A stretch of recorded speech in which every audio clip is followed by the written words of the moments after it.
김현정의 뉴스쇼 CBS 라디오와 함께하고 계십니다. 저는 퇴근길 시사자키 정관용입니다.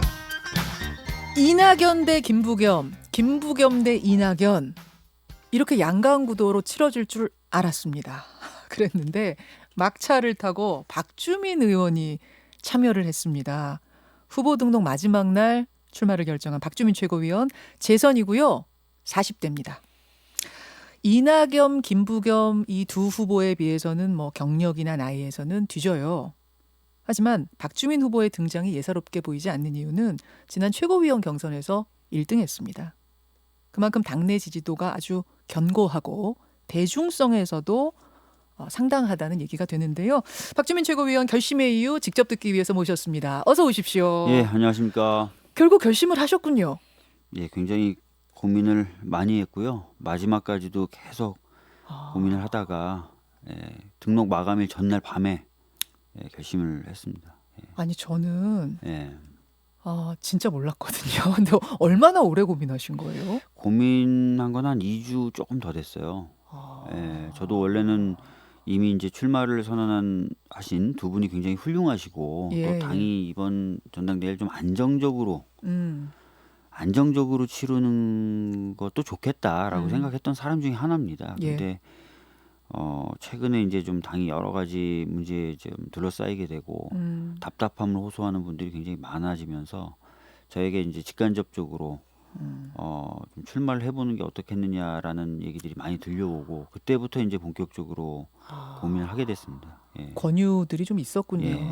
젊은 피가 좀 나가서 좀 활력을 좀 더해봐 뭐 이런 식? 예, 뭐 불쏘시개가 되라는 얘기냐?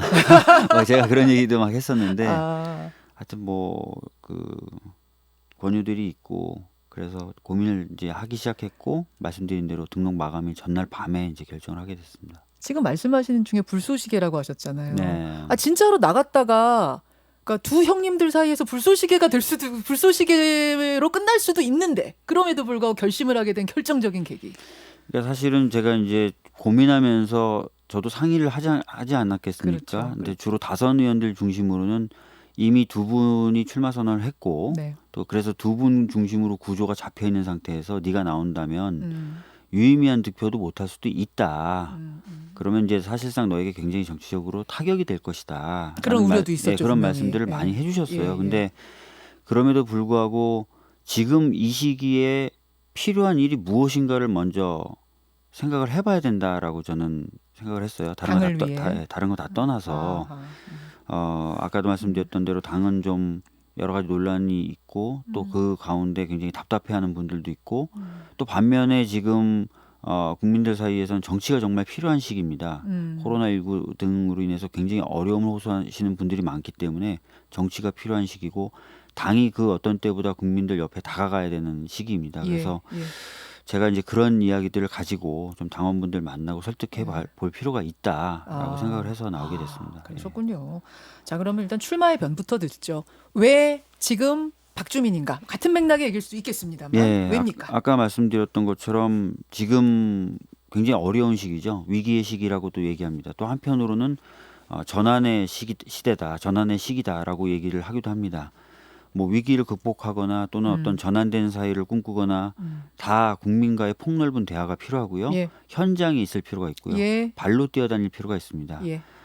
저는 176석의 어떤 큰 규모의 의석을 가진 정당이라고 해서 무겁게만 있을 건 아니고요. 현장에서 발로 뛰면서 국민들과 대화를 해나가면서 네.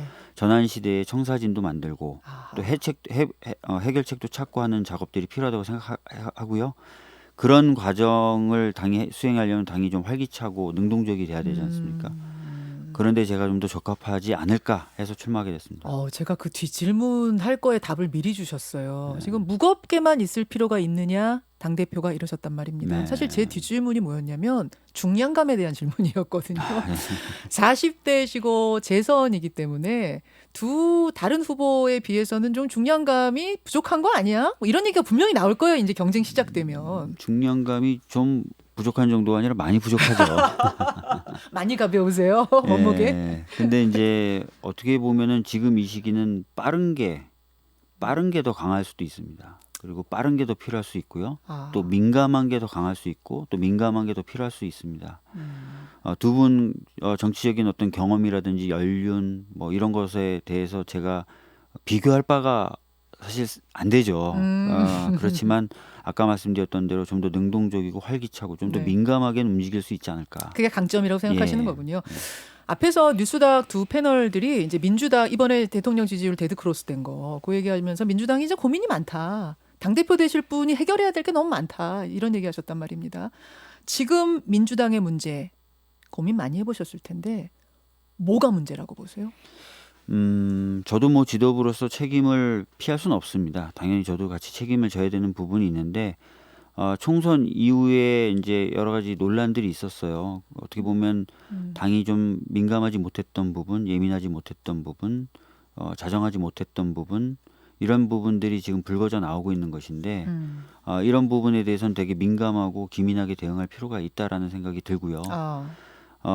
당과 정부가 시행하는 여러 정책들도 방향이 맞더라도 국민의 눈높이 그다음에 감정선을 잘 읽어야 됩니다. 그런 부분을 채우기 위해서는 당이 좀 더 민감하게 여러 여론을 수렴해서 정부에 전달하고 예. 또 정부가 결정한 정책에 대해서는 당이 잘 또 국민분들께 설명을 해드려야 됩니다. 예. 예. 그런 유연하고 신속한 대응들 예. 이런 것들을 좀 당이 해나갈 필요가 있다고 생각합니다. 그럼 이제 좀 크게 얘기하셨는데 개별 사안으로 들어가자면 이제 부동산 문제 같은 게 있지 부동산 문제 같은 않습니까? 부분이 있겠죠. 그 이슈가 지금 큰 발목을 잡고 있는데 네.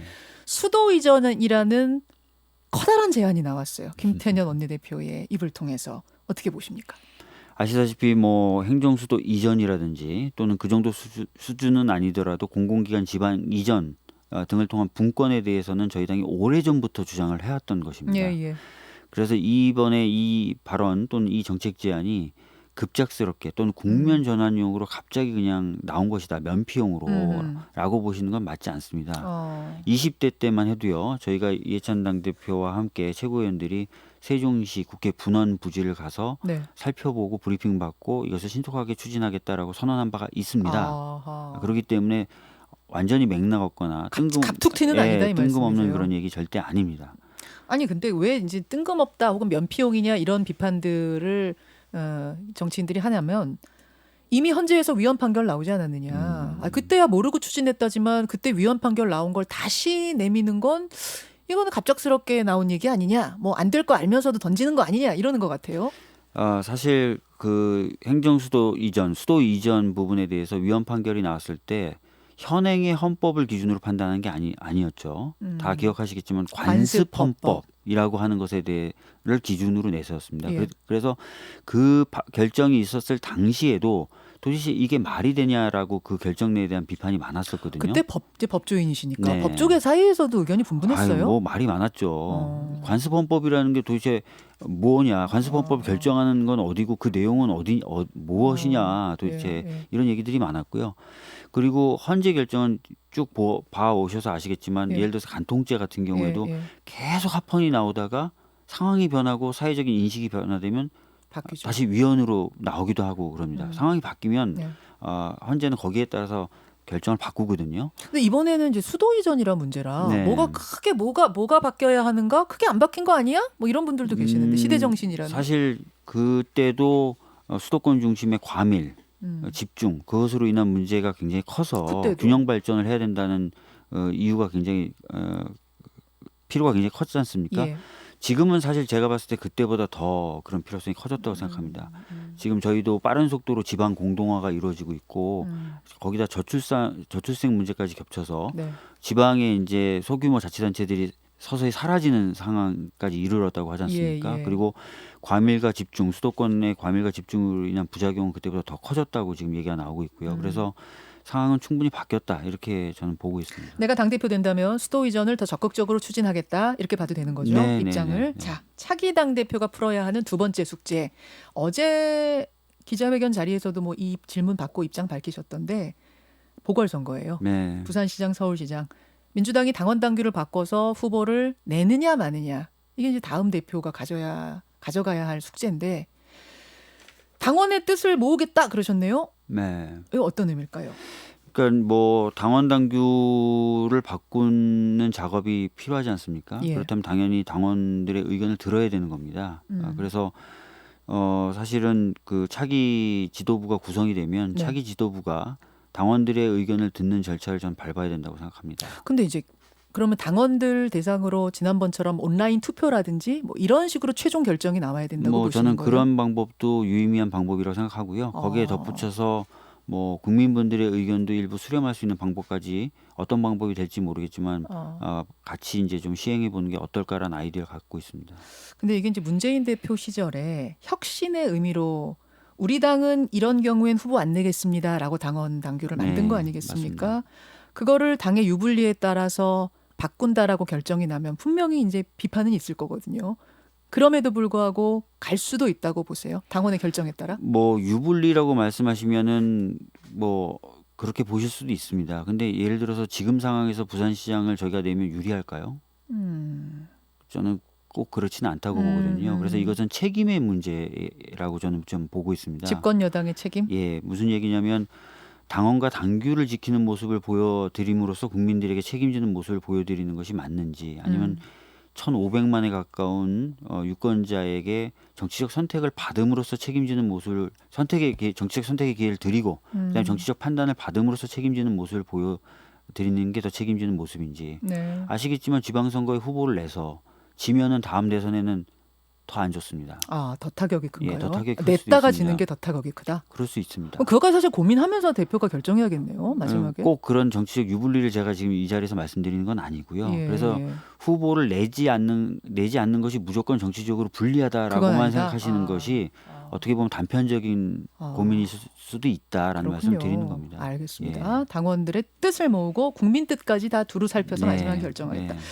권인숙 의원, 민주당의 권인숙 의원 같은 경우에는 민주당이 반성하는 차원에서 여성 후보를 내보는 것도 좋겠다 이 말씀을 하셨거든요. 뭐 좋은 생각이십니다. 근데 일각에서는 그러면은 이런 상황에서는 항상 여성 후보를 내는 것이 답이 되는 것이고 길이 되는 것이냐라는 이야기도 있을 수 있어요. 그리고 남성 후보라고 해서 꼭 젠더 감수성이 없거나 그렇다고 또 볼 수도 없습니다. 그래서 다양한 아이디어 중에 하나고 고려해 볼 만한 아이디어다. 저는 그 정도로만 말씀드리겠습니다. 아니 뭐 또 이 얘기 나오니까 이걸 안 여쭐 수가 없네요.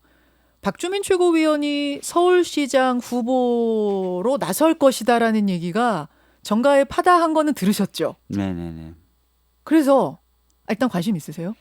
일단은 보도를 보시면 아시겠지만 다른 거론되는 후보들의 경우에는 본인들의 의지가 있으셨죠. 근데 저는 뭐 제가 언론이나 이건 상대로 제가 뭐 생각이 있습니다. 제가 나가고 있습니다. 제가 적합합니다라고 한 적은 없고요. 예. 그 어제 어떤 기자분이 이제 질문하시길래 뭐 열어두고 생각할 수는 있겠지만 예. 지금 당장은 생각이 없고 당대표 선거에 집중하겠다라고 말씀을 드렸어요. 거기까지가 답이겠군요. 네네네. 예. 아니다라고는 안 하지만 지금은 당대표에 집중하겠다. 고민은 예. 차후로? 솔직히 말씀드리면은 지금 생각은 안 하는 게 더 낫지 않겠느냐라는 생각을 하고 있어요. 아, 왜요? 또 네. 굳이 또 안 나서는 게 낫겠다 생각하시는 거예요? 뭐 여러 가지 이제 의미가 있을 수 있는데요. 근데 뭐 또 모르겠습니다. 또 이렇게 얘기하면 저 자식 뭐 이렇게 왔다 갔다 하냐 이렇게 할 수도 있는데 제가 또 안 나가겠다고 했지만 또 여러 가지 상황에 의해서 나가야 될 수도 있기도 하고 뭐 그런 게 이쪽 판이더라고요. 그래서 그렇지 생물이죠, 이게 정치가. 참 답답한데 일단은 그래서 저는 다 내려놨고 지금은 당대표 선거에 집중하고 있고 예. 서울시장에 대한 생각은 지금은 현재는 없습니다. 여기까지. 예. 여기까지 말씀 듣죠. 당대표 아직 기간이 좀 남아서요. 또 모실 일이 있을 것 같습니다. 오늘은 여기서 인사드리죠. 고맙습니다. 예, 감사합니다. 박주민 최고위원이었습니다. 김현정의 뉴스쇼는 청취자 여러분의 참여로 이루어집니다. 트위터, 페이스북, 레인보우 게시판, 그리고 단문 50원, 장문 100원의 유료 문자 샵 1212, 우물정 1212 통해 참여하실 수 있습니다. 김현정의 뉴스쇼, 여러분과 함께 만듭니다.